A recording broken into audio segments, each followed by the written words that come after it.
जिस मुल्क की फौज मैदान जंग दे विच नाकाम है उहदे वुज़रा प्रेस कॉन्फ्रेंस दे विच हीरो बनते फिरदे हैं। भारतीय क्यादत के दावे वो समझ नहीं आ रहे। एक ऐसी फौज की जुबान है जिहड़ी कि चंद माह पहले पाकिस्तानी दफाई सलाहियत के सामने धूल चटदी फिरदी सी, जिंदे त्यारे मिनटां विच तबाह हो गए, जिदा मिसाइल सिस्टम जिहड़ा हैगा वो पाकिस्तान ने नाकाम कर दिता, जिस दी बहरी कार्रवाई खुद उहदे वास्ते सिर दा दर्द बनी फिरदी है। और अज उही भारत मैनूं हासा आंदा इस चीज़ के उत्ते, आखिर जी गहराई में जाके हमले करने, एक गहराई च जाके हमले करने की गल करदा। कोई बयान है पहला, मतलब तुसी बयान भी चंगे दे दिया करो। कमजोर एहतसाब दी चीखां ने तुहाडे पासे, होर कुछ भी। दूजे पासे बलोचिस्तान दे विच पाक फौज ने एक बारी फिर दुश्मन की मनसूबाबंदी नाकाम बना दी है। तुसी सिर्फ बयानबाजियां करो, असीं तुहाडे जिहड़े होछे हथकंडे ने जिहड़ा तुसी पाकिस्तान नूं नाकाम करने की साजिश करते हैं ना, मैं पहले भी ये चीज़ कई दफ़ा अपने प्रोग्राम दे विच कोट की है। मैं पहले क्या सी कि भारत का मसला शायद पाकिस्तान तो है, भारत को जिहड़ा खौफ हैगा वो शायद पाकिस्तान तो है, लेकिन मेरा तज्जिया और मेरा एनालिसिस ये है कि पाकिस्तान तो मसला नहीं हैगा भारत नूं। भारत का सिर्फ एक ही मसला हैगा, वो है पाकिस्तान की फौज। लेकिन हुण मज़ेदार गल इत्थे की है, पाकिस्तान की फौज दे विचों भी एक बंदे का मसला है, वो भी किंदा, फील्ड मार्शल आसिम मुनीर। हुण ये नाकाम किस्म दी मनसूबाबंदियां करते फिरते। इंटैलीजेंस बेस्ड ऑपरेशन के दौरान भारतीय पुश्तपनाही जिहड़ी उन्होंने मिलती है, ये जिहड़े फितनत और हिंदुस्तान के 12 दहशतगर्द है वो हलाक कर देते हैं। भारी असलिया और धमाका खेज मवाद बरामद कर लिया। ये वो धमाका खेज मवाद है जिन्होंने इंडिया वाले विस्फोटक कहते हैं, ठीक है। ये वही अनासिर सी जिहड़े कि लंबे अरसे तो इलाके दे विच तखरीबकारी विच मुलव्वस सी। पाकिस्तान की पाक फौज ने बर वक्त कार्रवाई की और ना सिर्फ उत्थे अमन कायम रखिया, बल्कि भारत की प्रॉक्सी दहशतगर्दी नूं मुंह तोड़ जवाब भी दिता। एक बारी फिर साबित होया, मतलब असी पाकिस्तान की फौज नूं सलाम करते हैं, सैल्यूट करते हैं, ठीक है। एक बारी फिर साबित होया कि पाकिस्तान की मुसल्लह फौज किसी भी जारियत का भरपूर ते फैसलाकुन जवाब देने वास्ते हमेशा तैयार रहिंदी है। खैर, भारत की सियासी ते अस्करी क्यादत के गैर जिम्मेदाराना इश्तियाल अंगेज बयान के उत्ते पाकिस्तान ने दो टोक जवाब दिता है। साढ़े कोल इन्ना टाइम नहीं, तो मतलब ये तो महल्ले की लड़ाई होगी भी तू इदां ते तू इदां, असी दो टोक गल करते हैं। दफ्तर खारजा ने साफ साफ आख्या है कि भारत का पाकिस्तान की अफवाज के उत्ते प्रोपेगेंडा मुकम्मल तौर पर झूठ है और एक घटिया कोशिश है, क्योंकि पाकिस्तान एक जिम्मेदार रियासत है जिथे इदारे खुसूसी तौर पर मुसल्लह अफवाज कौमी सलामती के मजबूत सतून ने, जिन्हां दे बारे च भारत का प्रोपेगेंडा सिर्फ और सिर्फ ख्वाहिशात ते मबनी है, हकीकत के उत्ते नहीं। इन्हां दियां ख्वाहिशां सिर्फ ख्वाहिशां रह जाणगियां, दिल दे अरमान कभी पूरे नहीं होंगे। दफ्तर खारजा ने भारत को सीधा पैगाम दिता है कि भारतीय क्यादत दे पाकिस्तान दुश्मन बयानात एक बकायदा प्रोपेगेंडा मुहिम का हिस्सा है। मकसद की है, खिते दे विच भारत के अपने तखरीबी किरदार, अपनी रियासती सरपरस्ती दे विच होने वाली दहशतगर्दी और अंदरूनी फरसताई एजेंडे तो तवज्जो हटाना।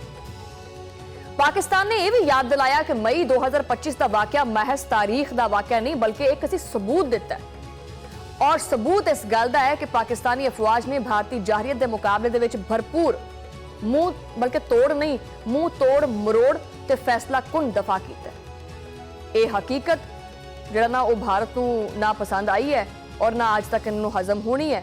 पाकिस्तान का मौकिफ बिल्कुल साफ है, असी अमन के हामी है और पुरान बकाए जिहड़े ना ओदी अमन चाहते हैं, लेकिन अगर गल फिर वतन की खुद मुख्तारी और सरहदां की हिफाजत ते कौमी वकार की होवे ते पाकिस्तान फिर इंज एक मुट्ठी तरह मुतहद हुंदा और मजबूत भी हुंदा और पूरी ताकत नाल तैयार भी हुंदा। सारी सूरत हाल के उत्ते जिहड़ा ना गलबात करांगे।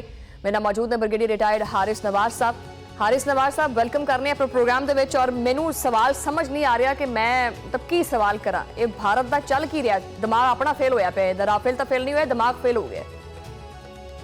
वजह यही है कि देखो मसला है कि इन्होंने मार के हाफिज फील्ड मार्शल सैयद आसिम मुनीर ने जो अज उन्होंने गॉड ऑफ ऑनर भी मिले, चीफ ऑफ डिफेंस फोर्सेस भी बन गए ने, उन्होंने जिस तरीके से ऑपरेशन प्लानिंग करके पूरी कौम ने इकट्ठा किया और बाद एग्जीक्यूट प्लान किया तो 6 ਤੋਂ 8 घंटे इन्नी वड्डी फौज ਇੰਨੇ ਵੱਡੇ 에ਅਰ ਫੋਰਸ ਔਰ 6 ਤੋਂ 8 ਘੰਟੇ ਦੇ ਵਿੱਚ ਇਹਨਾਂ ਦਾ ਅਸੀਂ ਚੱਕਰ ਸਫਾਈ ਦਿੱਤੀ, ਮੂੰਹ ਕਾਲਾ ਕਰ ਛੱਡਿਆ।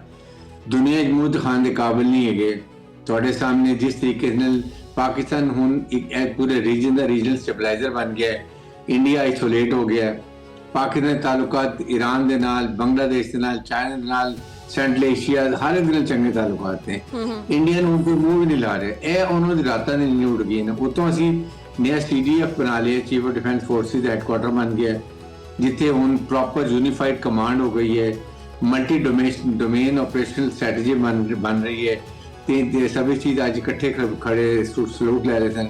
ਇਹ ਦੇਖ ਕੇ ਇਹਨਾਂ ਰਾਤਾਂ ਦੀ ਨੀਂਦ ਉੱਡ ਗਈ ਨਾ। ਮਸਲਾ ਹੈਗਾ, ਲੇਕਿਨ ਇਹਨੂੰ ਇਹ ਖਬਰ ਹੋਣੀ ਚਾਹੀਏ। ਅਸੀਂ ਦੱਸ ਰਹੇ ਚੀਫ ਆਰਮੀ ਸਾਹਿਬ ਨੇ, ਫੀਲਡ ਮਾਰਸ਼ਲ ਆਸਿਮ ਮੁਨੀਰ ਨੇ ਕੈਡੇਟਸ ਨੂੰ PMA ਦੱਸਿਆ ਕਿਹਾ ਸੀ ਕਿ ਇੱਕ ਵਾਰੀ ਵੀ ਹੁਣ ਅਗਰ ਇਹਨਾਂ ਦੁਸ਼ਮਣ ਨੇ ਕੋਈ ਸਾਡੇ ਵੱਲ ਮੈਲੀ ਨਾ ਦੇਖੀ, ਅਸੀਂ ਇਹਨਾਂ ਨੂੰ ਨੁਕਸਾਨ ਕਰਾਂਗੇ, ਇਹਨਾਂ ਦੀ ਨਸਲਾਂ ਯਾਦ ਕਰੀਆਂ। ਨਹੀਂ ਤਾਂ ਹੁਣ ਨਹੀਂ, ਵੈਸੇ ਹਾਰਿਸ ਨਵਾਜ਼ ਸਾਹਿਬ ਇਹਨੇ ਮੈਲੀ ਅੱਖ ਨਾਲ ਤਾਂ ਦੇਖਣਾ ਤਾਂ ਦੂਰ ਦੀ ਗੱਲ ਹੈ। ਇਹ ਜੇ ਸ਼ੰਕਰ ਤਾਂ ਮਤਲਬ ਮੇਰੇ ਮੂੰਹ ਚੋਂ ਵਰਡ ਨਾ ਨਿਕਲ ਜਾਵੇ, ਵੈਸੇ ਇਹ ਜੇ ਸ਼ੰਕਰ ਤਾਂ ਬੜੀ ਗੋਲਾਬਾਰੀ ਕਰਦਾ ਫਿਰਦਾ ਪਾਕਿਸਤਾਨ ਦੇ ਬਾਰੇ ਚ, ਤੇ ਪਾਕਿਸਤਾਨ ਦੀ ਫੌਜ ਨੂੰ ਚਾਹੀਦਾ ਹੈ ਕਿ ਇਹਨਾਂ ਦਾ ਮੂੰਹ ਇਸ ਚੀਜ਼ ਦਾ ਮੂੰਹ ਤੋਂ ਜਵਾਬ ਦੇਣਾ ਚਾਹੀਦਾ, ਨਾ ਕਿ ਸਿਰਫ ਮੈਲੀ ਅੱਖ ਦਾ ਵੇਟ ਕਰਨਾ ਚਾਹੀਦਾ।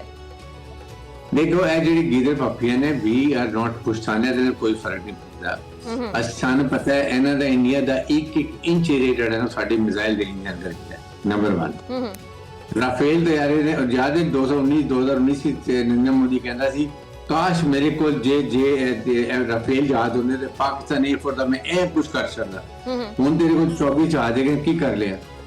ਇਹ ਕਿਤਾ ਕਿ 4-8 ਜਹਾਜ਼ ਵੀ ਟਹਿ ਗਏ, ਉਹਦੇ ਬਾਅਦ ਜਾ ਕੇ ਸਾਰੇ ਗਰਾਊਂਡ ਕਰਕੇ ਛੁਪਾ ਦਿੱਤੇ ਪਾਕਿਸਤਾਨ 에ਅਰ ਫੋਰਸ ਦੇ ਡਰਦੇ ਹੋਏ।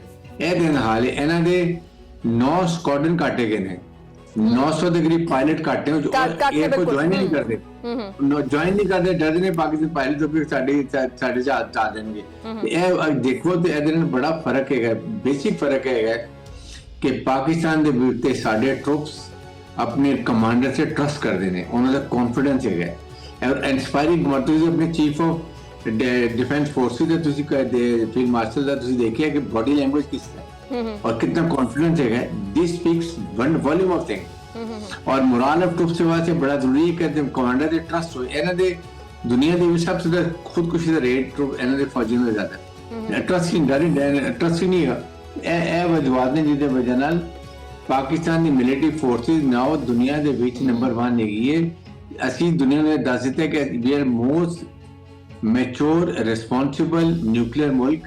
ਉਹਦੇ ਨਾਲ ਸਾਡੀ ਫੌਜ ਲੜਾਕਾ ਤੇ ਬੈਟਲ ਹਾਰਡਨ ਹੈਗੀ ਹੈ। ਔਰ ਅਸੀਂ ਪ੍ਰੂਫ ਕੀਤਾ, ਟਰੰਪ ਨੇ ਐਕਨੋਲਜ ਕੀਤਾ। ਟਰੰਪ ਨੇ ਕਿਹਾ ਕਿ ਜੀ ਪਾਕਿਸਤਾਨ ਨੇ ਇਹਨਾਂ ਦੇ 8 ਜਹਾਜ਼ ਆਏ ਨੇ। ਕਿੰਨੀ ਦਫਾ ਇਹ ਗੱਲ ਕੀਤੀ ਹੈ ਦੱਸੋ? ਜੀ ਬਹੁਤ ਸ਼ੁਕਰੀਆ ਬ੍ਰਿਗੇਡੀਅਰ ਰਿਟਾਇਰਡ ਹਾਰਿਸ ਨਵਾਜ਼ ਸਾਹਿਬ, ਤੁਸੀਂ ਟਾਈਮ ਦਿੱਤਾ, ਆਪਣਾ ਤਜਜ਼ੀਆ ਪੇਸ਼ ਕੀਤਾ।